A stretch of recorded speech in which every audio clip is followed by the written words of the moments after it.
Everyone loves climate change, right? From the Daily Mail and Fox News. The Intergovernmental Panel on Climate Change, IPCC, in a major 2013 report concluded that global temperatures had shown a smaller increase from 1998 to 2012 than any similar period over the past 30 to 60 years. But a blockbuster June 2015 paper by a team of federal scientists led by Thomas Carl, published in the journal Science in 2015 and later known as the Pause-Buster paper, sought to discredit the notion of a slowdown in warming.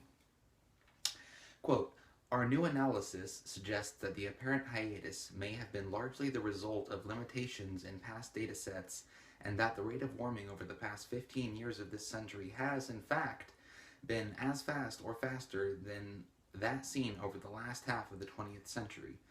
Carl, who was at the time director of the National Oceanic and Atmospheric Administration's National Centers for Environmental Information, said at the time, it's a mouthful, but Science, Climate, and Satellites consultant for America's National Oceanic and Atmospheric Administration, NOAA, John J. Bates, claimed that the scientists used flawed data to influence world leaders at the UN Climate Conference in Paris in 2015. Dr. Bates accused the lead author of the paper, Thomas Carl, who was until last year director of the NOAA section that produces climate data, the National Centers for Environmental Information, of insisting on decisions and scientific choices that maximize warming and minimize documentation in an effort to discredit the notion of a global warming pause, rushed so he could time publication to influence national and international deliberations on climate policy." And it goes on, Dr. Bates says, "There needs to be a fundamental change in the way NOAA deals with data so that people can check and validate scientific results. I'm hoping this will be a wake-up call to the climate science community, a signal that we have to put in place processes to make sure this kind of crap doesn't happen again. I want to address the systematic problems. I don't care whether modifications to the data sets make temperatures go up or down, but I want the observations to speak for themselves, and for that there needs to be a new emphasis on ethical standards that must be maintained." And basically what happened is they had buoys that they had set up that they were getting temperature data for, and then they also had temperature data that they were getting on ships. And it turns out that they wound up scrapping the buoy data, according to Dr. Bates, and using the data from the ships themselves. And according to him, the buoy data was more accurate, and the data in the ships was because apparently the ship actually is a source of heat itself, so basically it wound up messing with the temperature, making it seem like it was hotter than it was.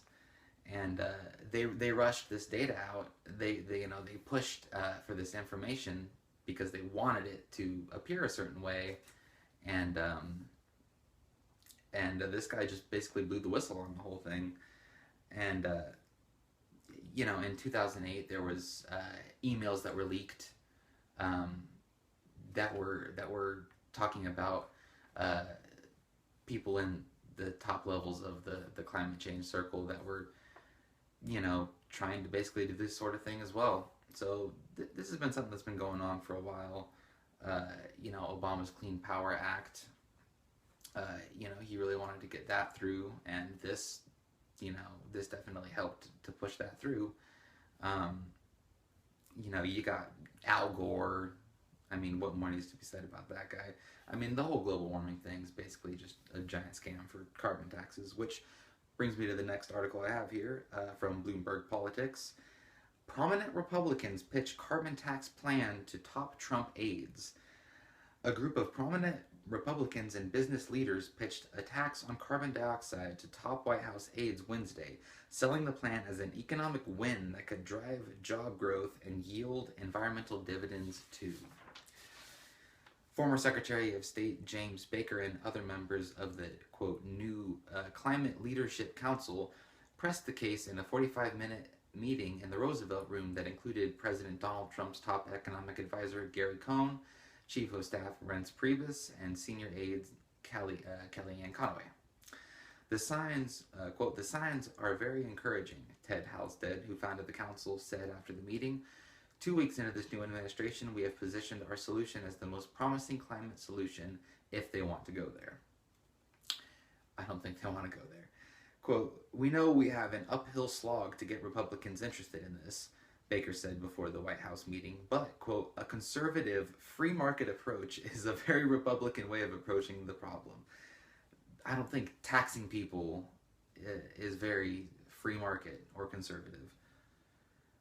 The blueprint involves a $40 tax on every metric ton of carbon dioxide released by burning fossil fuels, with the price climbing over time.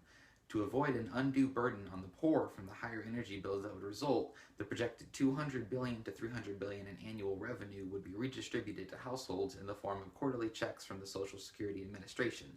Families of four would see an average annual payout of $2,000 under the plan, they say.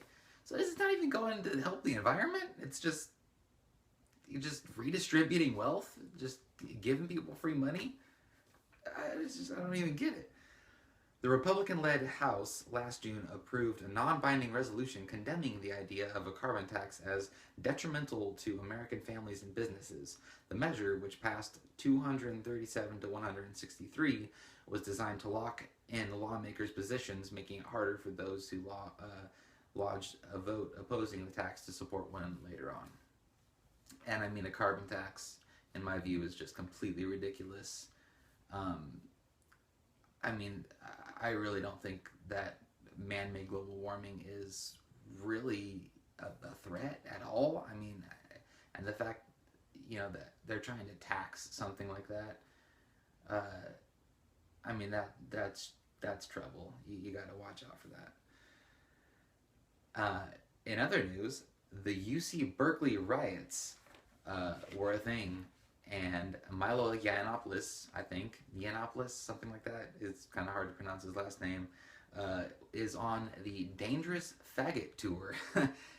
Basically, he's sort of a gay, conservative, libertarian.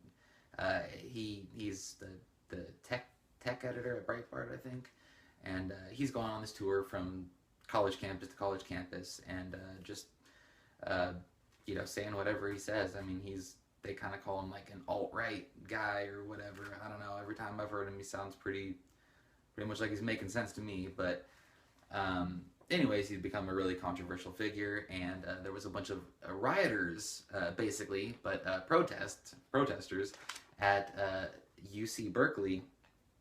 And what wound up happening is they were so tolerant that they wound up causing $100,000 in property damage and pepper spraying a woman in the face at some point.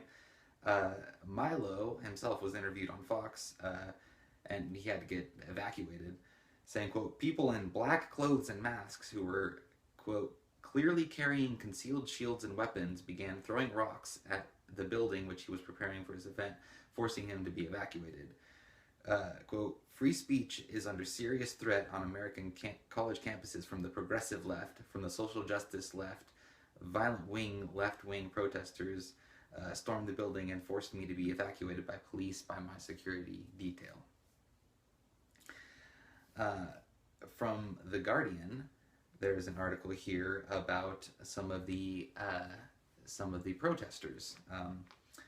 This one guy here was quoted, we won't put up with the violent rhetoric of Milo, Trump, or the fascist alt-right, said a Berkeley history student who declined to give his name.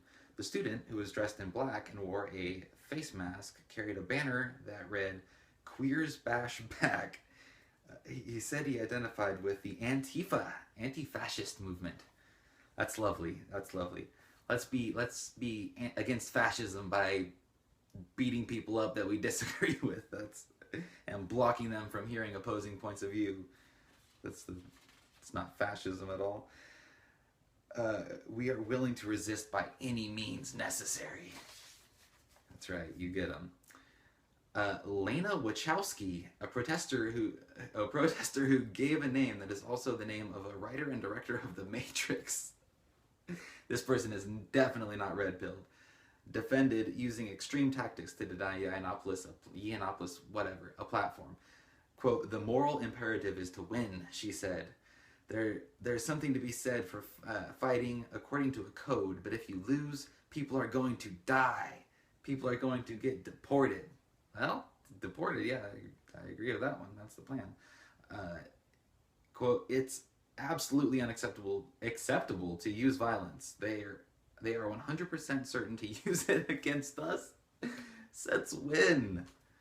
Good Lord. I mean, this is all just part of the bigger dehumanization of anyone who supports Donald Trump. I mean, really, it's getting to the point where everyone in the media, all these celebrities are coming out and saying it's okay to punch people in the face if you support Donald Trump. And, I mean, because they say that because he's literally Hitler, and if you support Hitler, you're a Nazi, and of course it's okay to punch Nazis, right? So, you know, gotta love the logic coming from the left. In other news, in an article from Mediaite.com, former Treasury Secretary and Professor Robert Reich said on CNN that Milo and Breitbart, along with alt-right wingers, caused the violence at the event, and doubled down in a recent blog post saying that Trump's response, quote, raises the possibility that Milo and Breitbart were in cahoots with the agitators in order to lay the groundwork for a Trump crackdown on universities and their federal funding. So this guy literally thinks that Milo and Breitbart paid people to beat up the people that were coming to see him. I mean, talk about conspiracy theories. But Betsy DeVos was confirmed for the Secretary of Education. So go Betsy DeVos, that is awesome. VP Mike Pence cast the tie-breaking vote. It was historic. It was literally the first time that has ever happened, and I'm sure he was pretty happy about that one. The two Republicans who voted against the nominee senators, Susan Collins of Maine and Lisa Murkowski of Alaska, said Ms. DeVos was unqualified because of a lack of familiarity with public schools and with laws meant to protect students. What this is really all about, in my view, is the fact that she's so pro-school choice. So they try to demonize her and say, oh, she's trying to get rid of funding for public schools. I mean, that's just ridiculous. I mean, school choice is totally different. Having additional options, yeah, maybe there's going to be less funding in a certain public school because there's students going to another school, and there's going to be competition. That's how you get the best quality for the lowest price. It's called a free market. It's pretty simple. Anyways, plus the teachers' unions, they just have a stranglehold on the the whole public school thing and certain politicians. So that's what that's all about. In an article from Debka.com, Moscow signaled on Wednesday, February 8th, that it started or is about to start supplying precision weapons to the Syrian military in order to boost its capabilities against the Islamic State organization. It came in an announcement by Ilos Yumakhanov, maybe, deputy chairman of the Russian Federation Council, who said Russia will continue an asymmetrical response to terrorism in Syria, which may include the regrouping of forces and means, and of course the supply of high-precision weapons to the Syrian government. He added that it is impossible to defeat terrorism only by efforts of one country. Terrorism has assumed a global character, and having achieved obvious victory in one place, there is no reason to create additional vacuums where terrorists can resume military operations. According to Russian media reports on February 8th, Russian Defense Minister Sergei Shoigu, maybe, said recently that more than 160 types of advanced weapons have been tested in the course of Moscow's military intervention in Syria, which started in September 2015. They included small drones armed with precision bombs, shoulder-fired laser-guided anti-tank and anti-aircraft missiles, quote, loitering munitions, which follow their targets after being dropped from planes, small unmanned vehicles for clearing tunnels, advanced night vision equipment, laser and infrared sights, intelligence systems for locating targets, and long-range sniper rifles. So yeah, he's pumping up the Syrian army there. I mean, it's a little bit troubling. I mean, it's a pretty messy situation. You know, you've got Russia kind of supporting Iran. You know, you've got the Hezbollah or whatever, and you know, he's not so much concerned with taking out ISIS in my view as he is propping up Assad and broadening his own position, you know, in the world. And I think he really wants to make Russia as much of a power player in the world as he possibly can. I mean, I definitely don't think Russia, you know, Vladimir Putin is a good guy. Let's just put it that way. From Syracuse.com, the Fukushima Daiichi plant suffered a triple meltdown of its reactors after it was damaged by a tsunami in March 2011. Radiation levels inside one of the damaged reactors are now at their highest point since that time, according to The Guardian. The plant's operator, Tokyo Electric Power, TEPCO, recorded readings as high as 530 sieverts an hour inside the containment vessel of a reactor at the site, The Guardian said. A sievert is a measure of radiation. A single dose of one sievert, one of the two, I'm not sure, is enough to cause radiation sickness and nausea, while 5 sieverts would kill half those exposed in a month, and 10 sieverts would be fatal within weeks. Some experts describe the recent reading at Fukushima as unimaginable, The Guardian said. The previous record high reading for that part of the reactor was 73 sieverts an hour. The whole Fukushima thing is a mess. I remember when that actually happened. I was watching videos on YouTube of people that were on the top of buildings, you know, videotaping as there's just this freaking crazy tsunami rolling through the city. I mean, it was like Godzilla just rolled through Tokyo or something. That was crazy. From NBCBayArea.com, the Environmental Protection Agency says it issued new guidelines called PAGs, or for Protective Action Guides, to protect Americans after a, quote, nationally significant nuclear disaster. But for months, dozens of environmental groups, including the Sierra Club, Greenpeace, Public Citizen, Riverkeeper, and Physicians for Social Responsibility USA, have been urging the agency to shelve the plan. They say the PAGs could deliver excessive doses of radiation, leading to an increased risk of cancer and other health defects. EPA officials say they knew they needed to create these guides after seeing what happened in Fukushima, Japan in 2011. A tsunami knocked out the coolant system of a nuclear reactor, spilling massive amounts of radiation. We hope that these kinds of incidents never occur, Deputy Assistant Administrator for the EPA's Office of Water, Joel Bouvet, said. But the Fukushima incident in Japan helps make clear to everyone that we really need to be prepared in advance. He adds that PAGs are a, quote, source of information or guidance that can help local officials to plan in advance and to have some guidance that can help them to help give them a point of departure for taking action in an emergency situation. But opponents say that under the proposed guidelines, concentration limits for several types of radionuclides would allow a lifetime permissible dose in a week or a month, or the equivalent of 250 chest x-rays a year.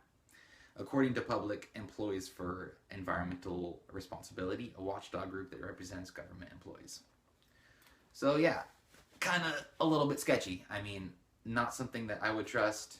Definitely the EPA has done some pretty shady stuff before, but they've also done some good stuff too, like lowering the amount of fluoride in drinking water recently. That was EPA scientists. So there's good and there's bad. And in my final story for the day, because I watched the Super Bowl. I'm not a big football guy at all. I literally don't watch any football, but I do watch the Super Bowl because my family is all about that, and we get together and watch it, and it's a big, fun party. And it was crazy. That game was insane. I couldn't believe that comeback. I said the Patriots would win by 8 points, just like Donald Trump said, and man, it was close. Almost happened. But Lady Gaga, her performance was pretty wild. Lady Gaga shuns politics at the Super Bowl, so the left slams her. This is from an article from the Daily Wire. Mikhail Wood of the Los Angeles Times said, quote, Lady Gaga misses her Super Bowl moment to say something profound, Wood complained. The 30-year-old singer offered a disappointing 12-minute medley that lacked any edge or tension. You wish she'd taken in more of what was going on off stage. Chris Richards at the Washington Post said, quote, Lady Gaga calls herself a rebel, but at the Super Bowl she played it safe. Complimenting Beyonce's ridiculous pro-Black Panthers routine at the Super Bowl last year, Richards wrote, quote, with a forceful elegance, Beyonce had set a precedent for what could be done on this stage, musically and politically. By comparison, Gaga whiffed. Piet Levy of the Milwaukee Journal-Sentinel said, quote, Gaga's overwrought performance overshadowed a potentially meaningful moment. And I mean, this just goes to show that the left is going so insane about Donald Trump right now that it's not enough to just not agree with him. If you agree with him, you're done for. You're Tom Brady or something. You're done. But even if you don't take an opportunity to openly attack the guy, to beat people over the head with your political views, I mean, people are going to the Super Bowl to watch a football game. They're not going there to hear political views. One side or the other, really. And, I mean, you go to the dentist, you don't want to hear what the hell your, dentist thinks about Obamacare or something. I mean, you just don't care. Like, you don't want to hear that. Just play football, and you just be Lady Gaga, be crazy, which is what she did. I gotta give her props. She did her thing. Like, I hate Lady Gaga, but hey, I really thought she was going to use this as an opportunity, and she didn't. People also went crazy on Twitter, of course, as usual. Tom Brady got a bunch of death threats, and apparently some people were even saying that it was somehow because of white supremacy that the Patriots won, because they've got the most white players or something like that, I think. Just ultimate craziness. The left it just continues to melt down. It's pretty crazy at this point. But I hope you enjoyed this video. Thanks. I hope you subscribe. Maybe leave a comment, leave a like, and yeah, I've been a little bit busy, but I'm hoping to continue to keep having videos at a fairly regular rate. I'm hoping to do a video every day, and then also videos on the weekend as well. Some more in-depth kind of mini documentary kind of style videos. So yeah, I hope you enjoyed, and come back for more. May the force be with you.